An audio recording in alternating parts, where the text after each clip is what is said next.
Secrets of God's में मैं सिद्धार्थ ब्रह्मभट्ट आप सभी का एक बार फिर से स्वागत करता हूं। और इस वीडियो में आपको ये बताऊंगा कि जो लोग आत्महत्या करते हैं तो सनातन धर्मानुसार उन लोगों की गति कैसी होती है। देखिए, आत्मा की 3 प्रकार की गति जो मैंने आपको पहले भी बताई है। मृत्यु के पश्चात आत्मा की 3 प्रकार की गति होती है, ऊर्ध्व गति, स्थिर गति या तो अधोगति। और इन 3 गतियों को ही गति और अगति में भी बांटा गया है। दरअसल आत्महत्या जो शब्द है वो शब्द ही गलत है, लेकिन अब ये प्रचलन में आ चुका है। आत्महत्या कहना इसलिए गलत है क्योंकि आत्मा की हत्या कभी नहीं हो सकती। आत्मा अजर एवं अमर है, इसलिए इस चीज को स्वघात, स्वहत्या या देह हत्या कहना ही ठीक होगा। हमारे धर्म ग्रंथ कहते हैं कि दूसरों की हत्या से हमें ब्रह्मदोष लगता है, लेकिन खुद की हत्या ये सबसे बड़ा अपराध माना गया है।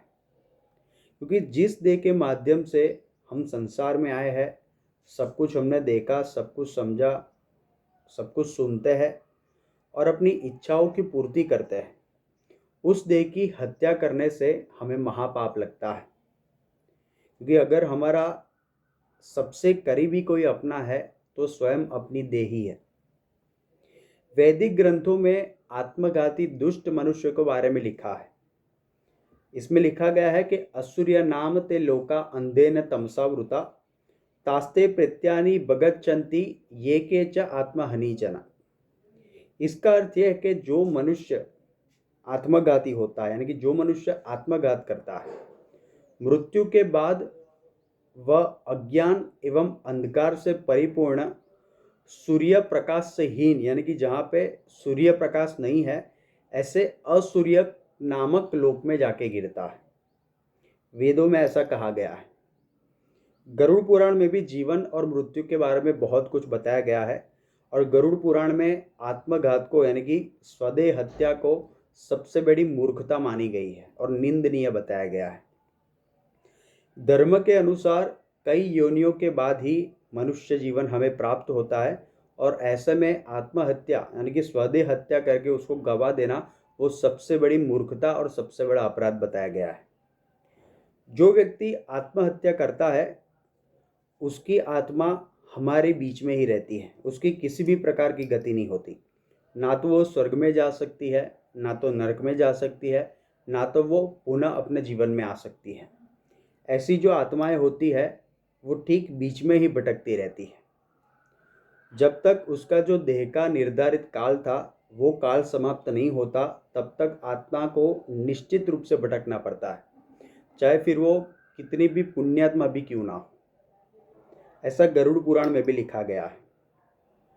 बीच में आत्मा का भटकना ये एक बहुत ही बुरी अवस्था भी मानी गई है। और जब तक उसका समय पूर्ण नहीं होगा, जब तक उसका समय चक्र पूरा नहीं होगा, तब तक उसको अगला शरीर भी प्राप्त नहीं होता। और दूसरी कई बात है कि कहा गया है कि मनुष्य जीवन के 7 चरण कहे गए, और जो इस चरण के पूरा होने से पूर्व खुद अपनी देह का त्याग कर देता है उसको पुनः भटकना पड़ता है। और ये जो अवस्था बताई गई है आत्महत्या के बाद की, जो आत्मा की अवस्था, वो बहुत ही भयानक बताई गई है। और उससे जो दुख होता है वो कई गुना होता है।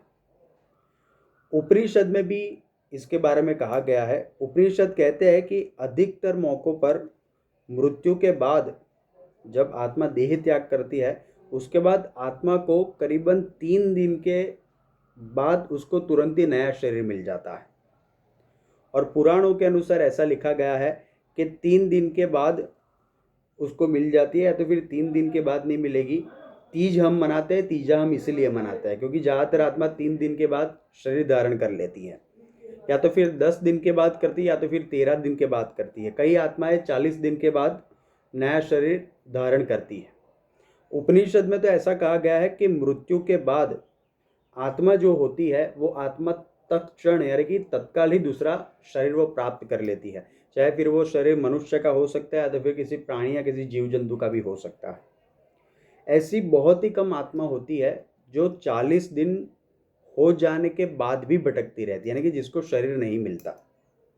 और ऐसा उन्हीं आत्माओं के साथ होता है जिनके शरीर का उन्होंने स्व इच्छा से त्याग किया हो, यानी कि आत्महत्या जिन्होंने की हो, अपना खुद की देह की हत्या की हो।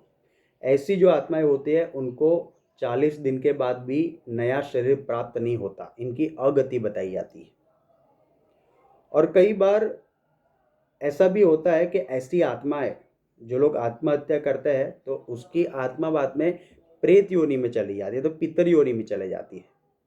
इसलिए एक एक साल के बाद में हमारे धर्म में बरसी मनाने की परंपरा है कि हम लोग बरसी करते हैं, तर्पण करते हैं। और ये भी एक रिवाज है कि बाद में 3 साल बाद ऐसी आत्माओं को गया में छोड़ के आ जाना चाहिए, ऐसा एक रिवाज है।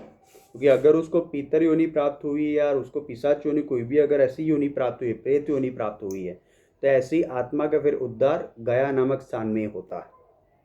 तो इस प्रकार से आत्महत्या, जिसे हम स्वघात कह सकते हैं, स्वहत्या, देह हत्या कह सकते हैं, वो एक सबसे बड़ा पाप सनातन धर्म के अंतर्गत आता है। धन्यवाद। आप हमारे चैनल पे सब्सक्राइब करें, अपने कमेंट्स दीजिए और बेल आइकन को आप ज़रूर प्रेस करें। Thank you so much.